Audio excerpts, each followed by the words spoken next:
말씀 봉독하겠습니다. 오늘의 말씀은 창세기 16장 1절에서 16절 말씀입니다. 아브람의 아내 사레는 출산하지 못하였고 그에게 한 여종이 있으니 애굽 사람이요 이름은 하갈이라.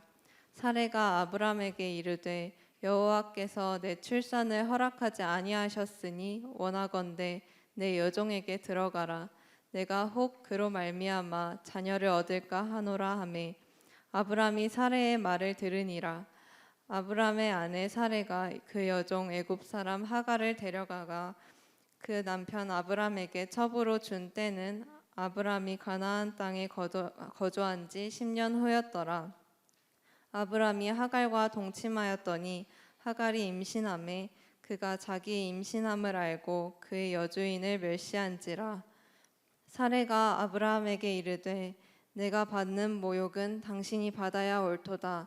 내가 나의 여종을 당신의 품에 두었거늘 그가 자기의 임신함을 알고 나를 멸시하니 당신과 나 사이에 여호와께서 판단하시기를 원하노라. 아브람이 사레에게 이르되 당신의 여종은 당신의 수중에 있으니 당신의 눈에 좋을 대로 그에게 행하라 하매 사레가 하갈을 학대하였더니 하갈이 사레 앞에서 도망하였더라. 여호와의 사자가 광야의 샘물 곧 술길 샘 곁에서 그를 만나 이르되 사레의 여종 하갈아 내가 어디서 왔으며 어디로 가느냐. 그가 이르되 나는 내 여주인 사레를 피하여 도망하나이다. 여호와의 사자가 그에게 이르되 내 여주인에게로 돌아가서 그 수하에 복종하라. 여호와의 사자가 또 그에게 이르되 내가 내 씨를 크게 번성하여 그 수가 많아 셀 수 없게 하리라. 여호와의 사자가 또 그에게 이르되 내가 임신하였은즉 아들을 낳으리니 그 이름을 이스마엘이라 하라. 이는 여호와께서 내 고통을 들으셨음이니라. 그가 사람 중에 들나귀 같이 되리니 그의 손이 모든 사람을 치겠고 모든 사람의 손이 그를 칠지며 그가 모든 형제와 대항해서 살리라 하니라. 하갈이 자기에게 이르신 여호와의 이름을 나를 살피시는 하나님이라 하였으니 이는 내가 어떻게 여기서 나를 살피시는 하나님을 배웠는고 함이라. 이러므로 그 샘을 브엘라 헤로이라 불렀으며 그것은 가데스와 베레 사이에 있더라. 하갈이 아브라함의 아들을 낳음에 아브람이 하갈에 낳은 그 아들의 이름을 이스마엘이라 하였더라. 하갈이 아브람에게 이스마엘을 낳았을 때에 아브람이 86세였더라. 아멘. 샬롬. 여러분들을 환영하고 축복합니다. 사실 이 창세기 16장 같은 경우는 여러분들이 잘 안 읽으실 거예요.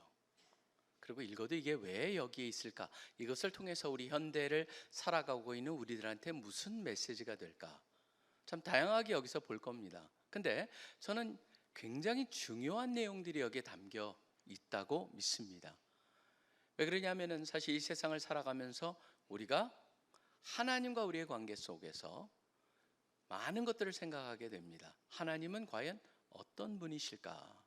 내가 이 세상을 살아가는 데 있어서 하나님은 그것을 어떻게 대하시고 계실까?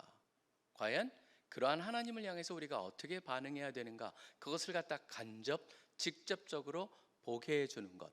그것이 바로 이 창세기 16장의 말씀이고 또 신약과 연결해 봤을 때도 굉장히 중요한 한 사건이 여기에 기록되어 있고 여기에 두 사람의 대조가 나오기 때문에 여러분들이 창세기 16장은 복음을 이해하는 데 있어서 너무나 중요하고 그 복음을 주신 하나님을 이해하는 데 있어서 너무나도 중요한 역할을 하는 그러한 곳이라고 감히 말씀드릴 수 있습니다. 자, 그렇다면 한번 우리가 하나하나 한번 살펴보고자 합니다. 계속적으로 말씀드리지만 아직까지는 아브라함이 아니고 아브람이고 사라가 아니고 사레입니다. 17장에 가지 이름이 바뀌지만 그건 뭐 큰 의미는 없죠. 왜냐하면 조그마한 아버지냐 아니면은 큰 아버지냐 뭐 이렇게 정도가 아브람과 아브라함이라는 의미의 차이거든요. 사레나 사라도 동일합니다. 그렇기 때문에 우리가 계속 사레를 봤을 때도 그냥 사라라고 생각하면서 읽으셔도 아무 문제가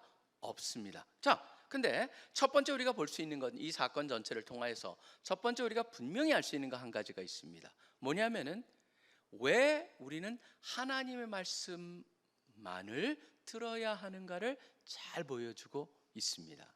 첫 번째 배울 수 있는 건 바로 하나님의 말씀만을 들어야 한다는 겁니다. 자, 보십시오. 16장 1절을 보면 이렇게 얘기합니다. 아브라함의 아내 사레는 출산하지 못하였고라고 되어 있습니다. 여러분들이 그 당시의 문화, 사실 우리도 이것에서 벗어나기 시작한 지가 얼마 되지 않습니다. 전 세계에서 가장 빨리 지금 출산율이 떨어지고 있고 그다음에 인구가 줄어들고 있는 우리나라기 때문에 이게 뭐 더 이상 이것이 와닿지 않는 표현입니다만은, 과거 같은 경우에도 그렇고 이 당시에 특별히 이 아브라함과 사라가 살고 있었던 그 지역만 해도 굉장히 분명한 거 하나가 있었습니다. 뭐냐면 여성의 역할 중에 가장 중요한 역할이 뭐냐면 종족 번성이었습니다. 가족을 만드는 거였어요. 그러니까 여자가 출산을 못한다고 하는 거는요, 굉장히 엄청난 심리학적이고 신학적인 의미가 담겨 있습니다. 심리학적으로 봤을 때 여자가 자녀를 못 낳는다라고 하는 것은 무엇을 말하냐면 축복을 받지 못했다라고 하는 것을 상징하겠죠. 그 집안 전체에 어떻게 보면 disgrace, 굉장히 그 치욕적인 그러한 상황으로 이해해 줄 수가 있다라고 하는 거예요. 그러니까 여러분들이 이것을 갖다 배경을 놓고 봤을 때 사라가 어떤 결정을 하느냐를 배경을 이해할 수가 있습니다. 심리적으로 봤을 때 지금 그리고 하나님께서 아브라함한테 약속을 최소한 두 번이 나와 있어요. 여기 보면 12장에 보면은 많은 민족을 갖다가 민족의 조상으로 만들어 주겠다라고 약속을 하셨어요. 그리고 바로 16장 바로 전에는 무슨 약속을 했습니까? 심지어 하늘을 보라 그러면서 별을 다 보여주시면서 너의 자손들이 저렇게 하늘에 있는 엄청난 별과 같이 그렇게 무수할 것이다라는 얘기를 했습니다. 근데 그 얘기를 아브라함한테만 했어요. 사라한테는 하시지 않았고, 사라는 그 얘기를 아브라함을 통해서만 계속 듣습니다. 근데 사라는 어떻게 느낍니까? 자기는 무자합니다. 자녀를 낳을 수가 없고 이제는 그 시기도 지나버렸습니다. 그것을 보면서 사라의 마음속에는 어떻게 했어요? 하나님이 우리 집안을 통하여서, 우리들을 통하여서, 우리 가족을 통하여서 하나님께 높게 쓰실 것이고 모든 민족의 조상이 되게 하고 그 다음에 별같이 빛나는 그런 수많은 그런 민족을, 자손들을 주실 거래. 그러면은 사라는 마음속에 그 얘기를 들을 때마다 그게 기쁨과 그 다음에 뭔가 기대라고 하는 것보다 뭡니까? 마치 상처를 후벼대는 그러한 마음이었을 것이다 라고 하는 걸 심리적으로 우리는 충분히 이해할 수가 있다라고 하는 거예요. 그러니까 그런 마음 속에서 나올 수 있는 건 바로 뭡니까? 사라는 바로 인간적인 방법을 쓰기 시작하고 그 당시에 당연히 여겼던 그 방법을 쓰게 되죠. 그게 뭐냐면 제안입니다. 2절에 보면 사라가 아브라함에게 이르되 여호와께서 내 출산을 허락하지 아니하셨으니 원하건대 내 여종에게 들어가라라고 그렇게 얘기를 제안을 합니다. 저는 이거는 뭐 봤을 때 사라의 마음을 갖다 이해할 수 있습니다. 우리 인간적으로 봤을 때, 심리적으로 봤을 때, 또 신학적으로 봤을 때 하나님이 그런 약속을 주셨는데 지금 다른 길은 없어요. 자기가 전혀 자녀를 낳을 수가 없기 때문에, 그러면 그 당시에 만연했던 당연히 여겨졌던 종이라든가 그런 다른 사람을 대해서 소위 말한 세컨드 티어죠. 바로 첩이라고 하는 겁니다. 첩을 갖다가 드리면서 첩을 통해서 자녀를 얻었을 때 그 당시도 그렇고 우리도 그랬었어요. 뭐냐면 바로 이 케이스는 자기의 몸종을 갖다가 거기에 남편한테 찌바지로 썼기 때문에 결국은 자기 자녀로 삼을 수가 있는 상황이에요. 그렇기 때문에 사라가 그렇게 했던 것이죠. 근데 흥미로운 거는 바로 여기에 나와 있습니다. 그 다음에 그 저자가 굉장히 조심스럽게 얘기합니다. 원하건대 여종에게 들어가서 내가 혹 그로 말미암아 자녀를 얻을까 하노라. 지금 결국은 그 종의 자녀를 낳아도 자신의 자녀를 만들 수 있는 그러한 상황입니다. 근데 그러한 제안에 어떻게 합니까? 아브라함이 사라의 말을 들으니라라고 되어 있습니다. 흥미로운 건 바로 들으니라고 되어 있다라고 하는 점입니다. 근데 여러분들이 지금까지 이 저자가 얼마나 조심스럽게 이 사건을 전개해 왔는지 보시기 바랍니다. 지금까지 아브라함은 계속적으로 누구의 얘기를 들었습니까? 하나님의 얘기를 들었어요. 근데 여기서 사라의 얘기를 듣습니다. 이게 바로 이 저자가 우리한테 그냥 들었다라고 하는 정도가 아니고 여기서 그것을 동의했다라고 우리 NLT는 됐는데 그거보다 더 커다란 것이었죠. 뭐냐면 하나님이 그 엄청난 약속을 주셨는데 사라의 얘기를 들었다는 건 뭐냐면 사라의 방법으로 거기에 동의를 했고 그 방법으로 민족을 갖다가 시작하는, 자기의 후손을 갖다 시작하는 거에 동의를 했고 그 방법을 선택했다라고 하는 거예요. 이게 모든 문제의 발단이 됩니다. 사실은 여기에 보면요, 여러분들이 이걸 보신다면은 가끔 가다가 이걸 보면서 하나님께서 일부 다처제를 허락하셨나 보다. 전혀 아니죠. 우리가 알잖아요. 바로 성경 속에서 일부 다처를 했던 사람 치고요, 하나도 재앙이 없던 사람이 하나도 없어요. 항상 불행합니다. 여기서도 그런데 그렇다면 질문이 나가죠. 당연히. 그러면 하나님께서 왜 일부 다처제를 허락하셨을까요? 여러분, 답은 뭐냐면 남자들 때문이에요. 남자들이 그렇게 그 방법을 갖다가 선택을 했고, 어떻게 보면 아브라함도 기다렸을 수 있어요.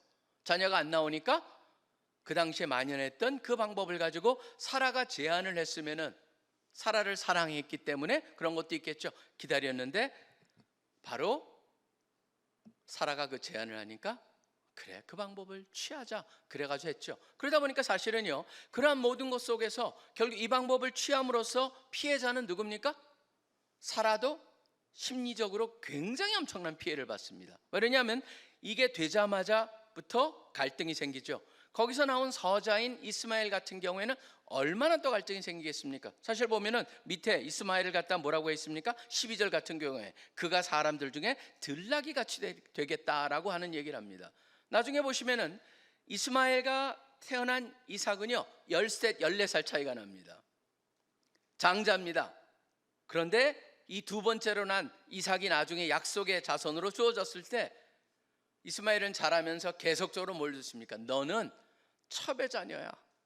그리고 그것뿐만 아니라 너는 이삭하고 비교할 수가 없어라고 하는 그런 무시받는 존재. 그렇기 때문에 사실은 여기에 보면 피해자가 사라도 피해를 받고 하갈도 피해를 받고, 그 다음에 이스마엘의 그 아주 좋지 않은 형태로 그가 자라면서 성격이나 그런 면에서 형성이 되는 것을 우리가 이해하게 만드는 그 배경을 갖다 볼 수가 있습니다. 사실 여기 핵심은 바로 그 단어입니다. 아브라함이 사라의 얘기를 들었다라고 하는 것이죠. 그렇기 때문에 여러분이 이것을 통해서 우리가 배울 수 있는 첫 번째 중요한 교훈은 뭐냐 하면요, 하나님의 말씀만을 들어야 한다는 겁니다.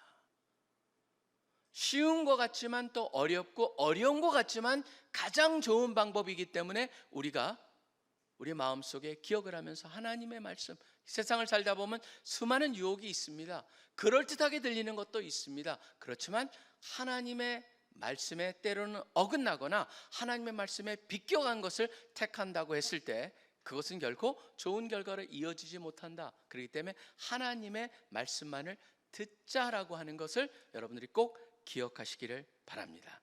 그 다음에 두 번째를 보겠습니다. 두 번째 같은 경우는요, 하나님은 말씀하신 것을 하나님의 때와 하나님의 방법으로 이루신다고 하는 것입니다. 인간의 방법으로 진행이 됩니다. 이스마엘이 등장을 합니다. 근데 흥미로운 거는 이렇게 해서 이스마엘이 등장을 하고 조금 이따 17장 되면은 드디어 이삭의 방법이, 하나님께서 하나님의 역사를 통해서 이삭이 등장을 합니다. 근데 이스마엘과 이삭이라고 하는 이 두 대조를 보면서 사도 바울은 어디랑 연결하냐면 갈라디아서 4장 같은 경우에는 바로 굉장히 흥미롭습니다. 이것을 가져와 가지고 어디랑 연결하냐면 우리 인간이, 여러분 보면 사형리에 보면 우리가 그런 게 있습니다. 하나님과 우리 사이에 괴리가 생겼다, 간격이 생겼다. 그 간격을 갖다 메꾸기 위해서 사람의 자기 힘이라든가 철학이라든가 선행이라든가 온갖 인간적인 방법으로 그 간격을 메꾸려고 한다라고 그렇게 해석이 돼 있잖아요. 그렇게 우리 사형리에 돼 있는데 지금 갈라디아서 그 얘기를 그대로 하고 있습니다. 뭐냐면 사람들은 바로 하갈이라고 하는 그걸 통해서 인간적인, 하갈은 뭐의 상징입니까? 바로 인간적으로 할 수 있는 것의 그런 방법의 상징이에요. 이삭은 뭐냐면 하나님께서 하신 약속의 자녀, 하나님의 초자연적인 방법으로 일이 진행이 되느냐, 그 대조를 보입니다. 결국은 행위로 구원을 얻을 것이냐, 아니면은 하나님의 방법, 하나님께서 예수 그리스도를 이 땅에 보내셔서 예수 그리스도 하여금 십자가에 돌아가시게 하심으로 하나님의 방법으로 구원을 얻느냐, 그 대조를 갖다가 이 하갈과, 그러니까 이스마엘과 이삭이라고 하는 인간의 방법으로 태어난 이스마엘과 하나님의 약속의 자손이 두 개를 갖다가 대조를 시켜주고 있습니다. 자, 인간의 방법으로 한다면은 어떻게 되는지 한번 여기에 보여줍니다. 부정적인 것이 강조가 돼 있죠. 자, 보십시오. 3절에 보시면 이제 그 분위기, 3절 끝부분에 보면은 사실은 아브라함도 상당히 기다렸다는 걸 알 수가 있습니다. 가나안 땅에 거주한 지 10년 후였더라. 기다렸습니다. 그런데 사라가 제안했기 때문에 그것을 갖다가 허용하고, 4절에 보시면 그 허용의 결과 어떤 게 나타나냐면 아브라함이 하갈과 동참하였더니 하갈이 임신함에, 그 다음에 보십시오, 그가 자기의 임신함을 알고 그의 여주인을 멸시한지라라고 되어 있습니다.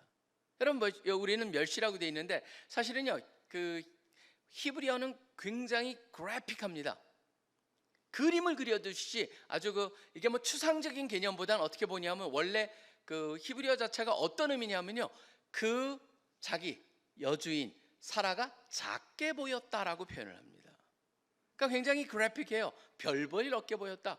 여러분, 그런 눈을 갖다가 갖게 되는 이유가 바로 뭘까요? 그게 바로 문화의 영향이죠.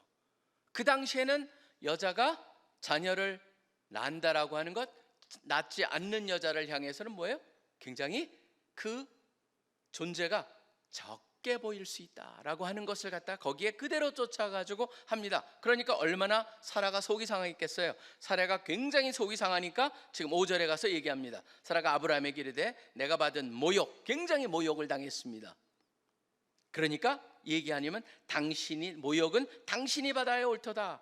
내가 나의 여종을 당신의 품에 두었거늘 그가 자신의 임신함을 알고 나를 멸시하나니 당신과 나 사이에 여호와께서 판단하시길 원하노라. 여러분, 이걸 갖다 보면서 그 아브라함은 어떻게 하는지 보시기 바랍니다. 사라는 사실은요, 그 당시의 모든 것을 갖다가 문화를 쫓아서 하나님의 약속을 갖다 성취하는 데 있어서 자기는 뭔가 최선을 다했었지만 결국 자기한테 돌아온 건 뭡니까? 멸시였습니다.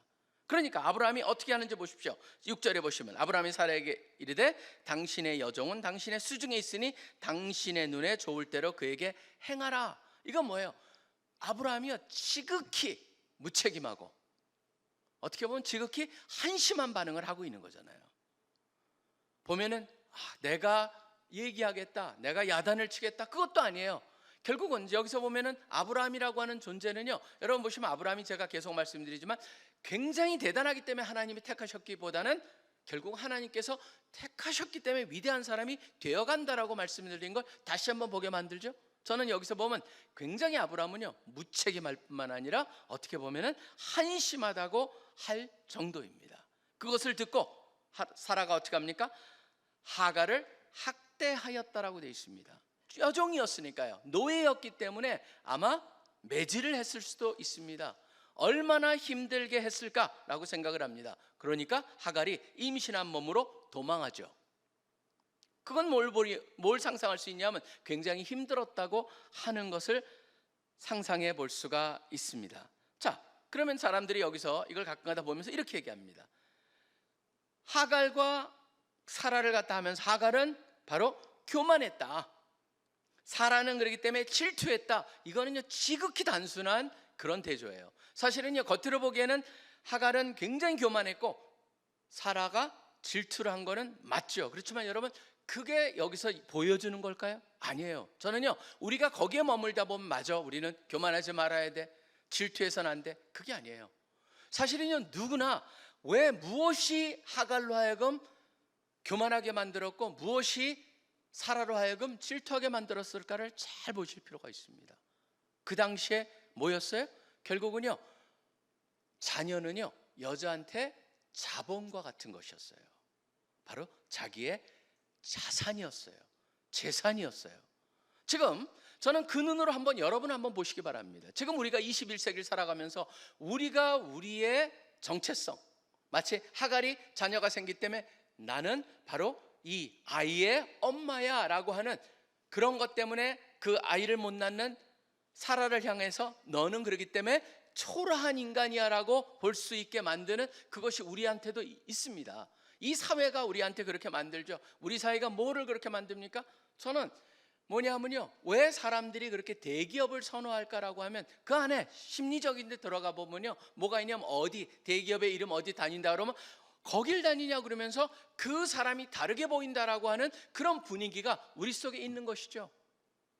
사실 이 사회 속에 보면요, 직장이 그렇습니다, 학력이 그렇습니다, 학벌이 그렇습니다, 무엇을 갖다 어떤 일을 성취했느냐라고 하는 그런 것 자체가 그 사람을 평가하는 기준이 되고 스스로가 자기가 어떤 존재인가를 결정하는 중요한 기준이 되어버린다라고 하는 거죠.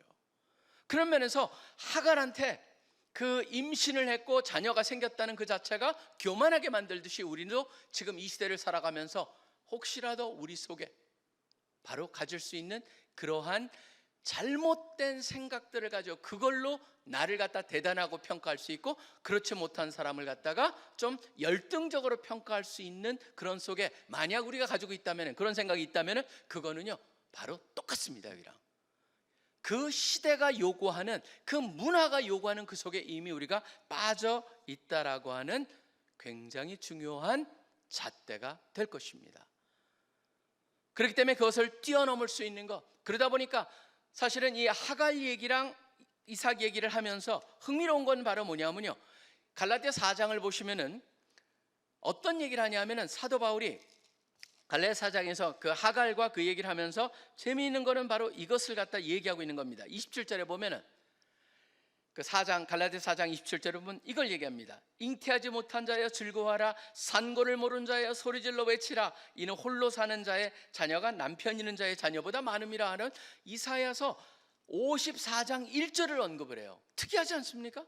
저는요 이게 굉장히 특이한 거라고 생각을 합니다. 왜냐하면 잘 아시다시피 이사야서 53장은 뭐의 장입니까? 바로 고난받는 하나님의 종에 대한 거예요.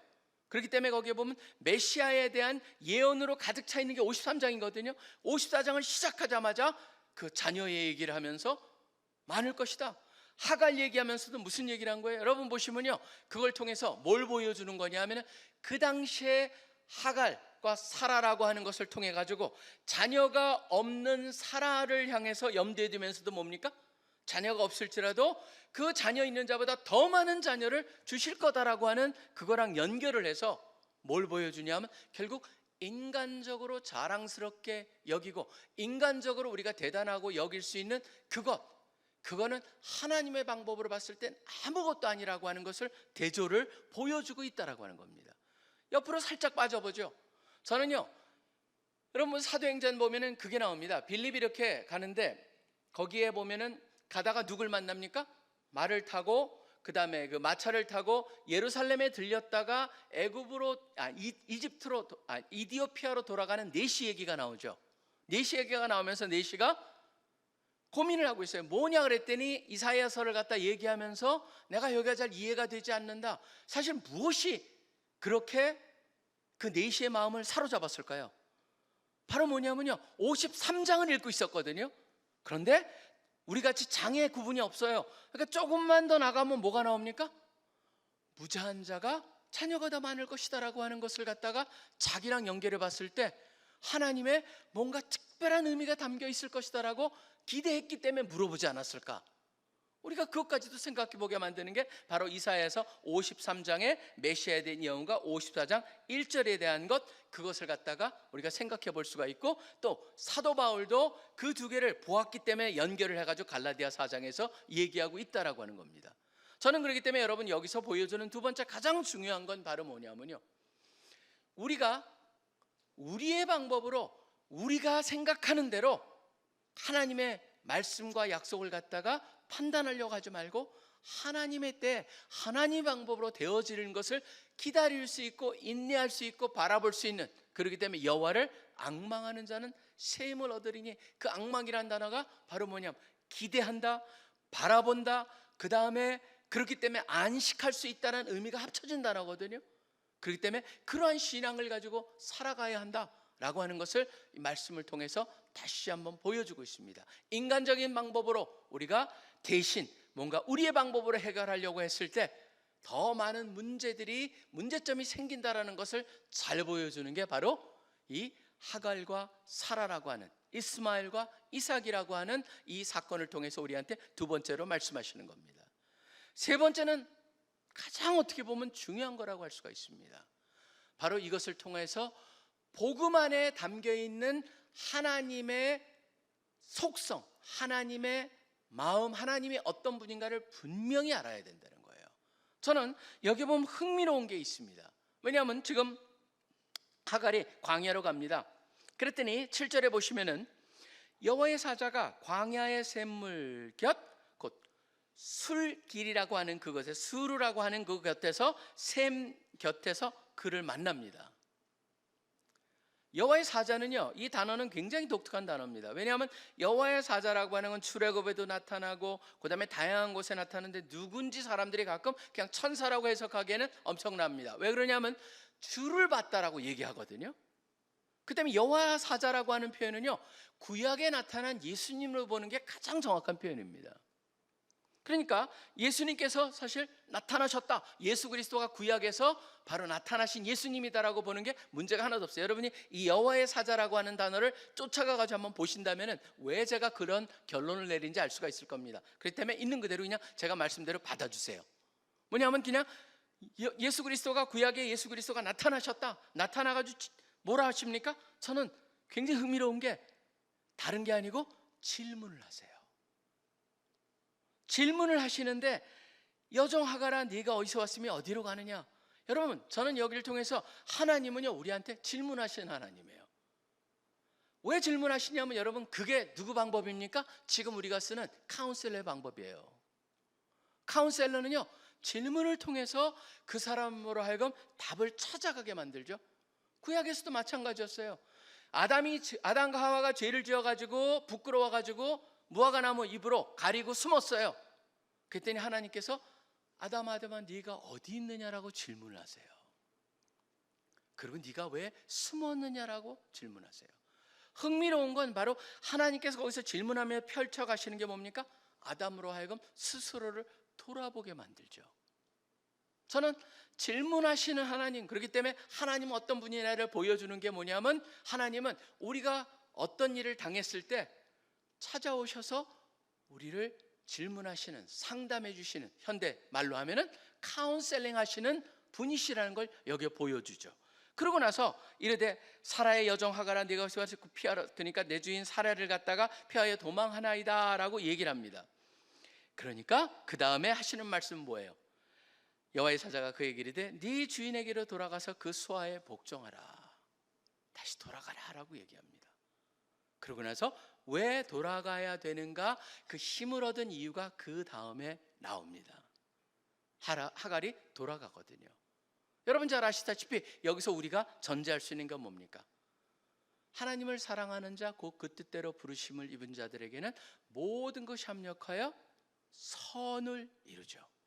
하나님께서 모든 것을 온전케 만드실 것이다라는 확신을 얻는 게 바로 그 다음부터 나오는 겁니다. 여기 보면 하나님은 어떤 분인가, 우리를 알고 계시고 찾아오셔서 상담하시고 우리를 갖다 답을 찾아갈수록 도와주시는 분인데, 여기 보면 하나님이 더 그것과 연결해서 두 가지 하나님의 속성을 보여줍니다. 첫째가 뭐냐면 11절에 나옵니다. 여호와의 사자가 또 그에게 이르되 네가 임신하였은즉 아들을 낳으리니 그의 이름을 이스마엘이라 하라. 이는 여호와께서 네 고통을 들으셨음이니라 라고 말씀하신, 여기에 하나님은 어떤 하나님이십니까? 들으시는 하나님이에요. 여러분, 이스마엘이라는 단어는요, 이게 바로 그 우리 이슬람들이 믿는 자기의 조상이라고 생각하는 가장 핵심적인 사람이 이스마엘입니다. 근데 이스마엘이라는 단어는, 그 이스마엘이라는 표현은 두 개의 단어로 합해져 있습니다. 샤마라고 하는 단어랑 엘이라고 하는 단어가 합해져 있습니다. 잘 아시다시피 샤마는 뭡니까? 샤마 이스라엘, 들으라 이스라엘이라는 거예요. 그렇게도 쓰이잖아요. 샤마, 엘은 뭐냐면 바로 하나님의, 그래서 엘로힘, 엘쉐다이, 그 다음에 뭐 엘로 시작하는 모든 단어, 그 단어가 하나님이에요. 그러니까 하나님은 어떤 분이라는 거예요? 들으시는 하나님이라는 거예요. 저는 하나님을 우리가 찾아오셔서 질문을 던지시는 뿐만이 아니고 우리의 고통을 들으시는 하나님이에요. 나의 마음에 때로는 기도로 못 드리는, 내가 기도를 들었다, 어떤 사람은 들었다, 그게 아니에요. 여기 보면은 영어에도 보면 I hear you 라고 하는 표현과 I hear of you 라고 하는 거랑 여러분 두 개가 차이가 있죠. I hear of you는 뭡니까? 어떤 사람이 알려주더라는 것이죠. 근데 I hear you는 뭐예요? 내가 너의 상황을 있는 그대로 네가 말한 그것을 들었다라고 하는 거예요. 근데 바로 후자예요. 하나님께서는 바로 들으시는 하나님이다. 너의 고통을 내가 들었다. 기도를 들었다라는 것도 아니에요. 그냥 우리의 신음소리도 하나님이 들으시는 하나님이다 라고 하는 것을 갖다가 여기서 분명히 하고 계시는 게, 그 의미가 담겨 있는 게 이스마엘이라고 하는 거예요. 그래서 여러분들이 이스마엘이라는 단어를 들을 때마다 또 그것과 연결해서 늘 기억하셔야 될 것, 하나님은 들으시는 하나님. 물론 이스마엘은 말했다시피 그런 상황 속에 자라다 보니까 우리 인간의 잘못된 결정을 통해서 태어난 그는 굉장히 어려운 일을 당합니다. 어려움을, 문제를 만듭니다. 그게 12절에 나오는 전체입니다. 지금 전 세계가 어려운 것 중에 가장 중요한 이유 중에 하나도 바로 그 인간의 실수로 나타난 그 결과를 겪고 있는 것이죠. 그러고 나서 13절에 보면 또 하나님의 속성 하나가 더 더해집니다. 그게 바로 뭐냐 한번 보십시오. 하갈이 자기에게 이르되 여호와의 이름을 나를 살피시는 하나님이라 하였으니 이는 내가 어떻게 여기서 나를 살피시는 하나님을 배웠는고 함이라 라고 되어 있습니다. 여러분들이 영어를 보시면은 퀘스천 마크로 되어 있어요. 이게 사실 우리 번역과 우리 성경과 영어 성경의 차이입니다. 뭐냐면 진짜 내가 나를 갖다 살피시는 하나님을 봤는가? 라고 하는 퀘스천 마크예요. 그렇기 때문에 제가 저 NLT에도 이렇게 되어 있습니다. 보시면은 13절 끝부분에 Have I truly seen the one who sees me? 나를 본 그분을 진짜 내가 봤을까? 왜 이 질문을 던지냐면요, 바로 그분이 하나님이기 때문에 그래요. 하나님을 보고 살 수가 없기 때문이에요. 어떻게 그런데 내가 살아있지? 근데 여기 보면은 중요한 게 뭐냐면은 바로 뒤편을 보았다, 애프터라고 돼 있어요. 하나님의 뒷면을 봤다라고 돼 있어요. 그러니까 여러분들 여기서 보시면은 지금 그러고 살았다라고 하는 건 뭐냐, 은혜의 하나님이지만 더 중요한 건 뭐냐면 어떤 분이에요? 하나님은 나를 살피시는 하나님, 바로 나를 보시는 하나님이다 라고 하는 것을 갖다가 확신을 얻었기 때문에 하갈은 거기에 바로 술길 옆에 있었던 그 샘 이름을 새롭게 명칭을 줍니다. 그 명칭이 바로 뭡니까? 그 샘을 부엘라헤로이다라고 합니다. 부엘이라고 하는 것은 샘이라는 표현입니다. 그래서 부엘쉐바, 그거는 바로 약속, 맹세한 샘, 맹세의 샘. 그래서 나중에 아비멜렉하고 그 맹세를 하고 거기다가 그러기 때문에 맹세샘, 부엘쉐바라고 하는 게 있고, 부엘이 들어가면 다 샘이라는 겁니다. 그런데 로헤라고 하는 것은 뭐뭐를 향하여라고 하는 거랑 그다음에 살아있는 이라고 하는 표현입니다. 그러니까 살아있는 존재가 그 다음에 나온 로이라는 건 보신다라는 거예요. 그러니까 부엘라헤로이가 뭘 말하냐면 바로 살아서 우리를 지켜보시는, 살아계시는 그분의 셈이라고 하는 거예요. 그분을 기억하는 셈. 이거는 여기에 우리한테 중요한 걸 하나 가르쳐 주죠. 하나님은 우리의 상황을 아셔서 찾아오셔서 질문을 던지실 뿐만 아니라 들으실 뿐만 아니라 보시는 하나님이라고 하는 것이죠. 그렇기 때문에 하갈은 그 하나님의 말씀에 의지하여서 다시 돌아가죠. 여기에 뭐가 담겨 있을까요? 복음의 핵심이 담겨 있어요. 저는 늘 우리 복음이라고 하는 것을 갖다 우리는 너무나 도식화하고 굉장히 추상적인 개념으로 연결을 해버리기 때문에 때로는 그 복음을 들을지라도 우리 마음에 와닿지 않을 수 있습니다. 근데 하갈은요, 여기서 바로 하나님이 어떤 분이신가라는 면에서 복음의 굉장히 중요한 핵심을 경험하게 됩니다. 복음에 담겨 있는 그것은 바로 하나님은 우리가 고통 속에 있을 때 찾아오셔서 질문하시고 그 고통의 소리를 들으시고 우리를 보시면서 알고 계신다라고 하는 거예요. 그렇기 때문에 그걸로 끝나지 않죠. 그렇기 때문에 결국 거기에 대응하는 하나님의 초자연적인 역사를 하신다라는 것이 바로 성경의 약속이고, 그것이 일어난 게 바로 예수 그리스도의 사건이고, 그게 역사적인 한 사건으로 끝나는 것이 아니고 지금도 우리 가운데 동일한 역사를 행하시는 분이라는 걸 여러분이 기억하시면서, 하나님이 여러분에게 무슨 말씀을 하실 때, 오늘 이 말씀을 통해서도 여러분이 힘이 드는 일이 있고 고민한 일이 있을 때 지금 하나님이 알고 계세요. 하나님은 보시고 계시고 듣고 계시고, 여러분의 기도뿐만 아니라 여러분의 마음의 신음소리까지도 듣고 계시면서 그것을 갖다가 하나님의 방법으로 하나님의 때에 해결해 주신다고 약속하신다는 걸 분명히 여러분 마음 가운데 새기시면서, 이 여기에 나오는 창세기 16장에 나온 이 사건, 그냥 단순한 하갈과 사라와 아브라함의 그 사건이 아니고 바로 우리에게 연관된, 나는 과연 나의 정체성은 무엇에 근간을 두고 내가 살아가고 있는가? 복음은 이 순간, 바로 이 순간에 나에게 어떠한 의미로 다가오는가? 질문을 던지시면서 거기에 합당한 답을 찾으시고 새 힘을 얻으시는 여러분 되시기를 간절히 축원합니다. 기도하겠습니다. 하나님 아버지, 감사합니다. 우리는 늘 우리의 생각대로, 우리의 방법으로 뭔가 이루어져야 되다 생각하고 그렇게 될 것이라고 착각을 합니다. 그렇기 때문에 하나님 말씀을 듣기보다는 하나님 말씀이 아닌 잘못된 것에 귀를 기울이기도 합니다. 그래서 우리가 참 잘못된 결과를 갖다가 경험하면서 그때 돌아오지만, 회개할지라도 그 결과 때문에 힘들어하는 적이 얼마나 많은지요.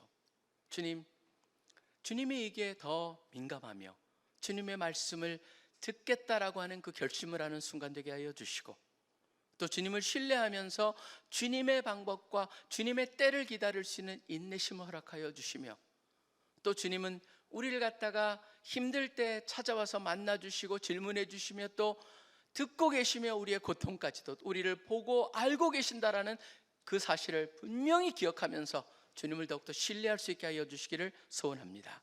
여기에 주님의 귀한 새벽 이슬과 같은 청년들이 모여 있습니다. 우리 한 사람 한 사람 늘 주님과 동행하면서 주님의 은혜를 체험하며 주님께 영광 돌리는 그런 모든 사람들 되게 하여 주시옵소서. 모든 게 살아계시 역사하고 계시는 예수 그리스도 이름으로 간절히 기도합니다. 아멘.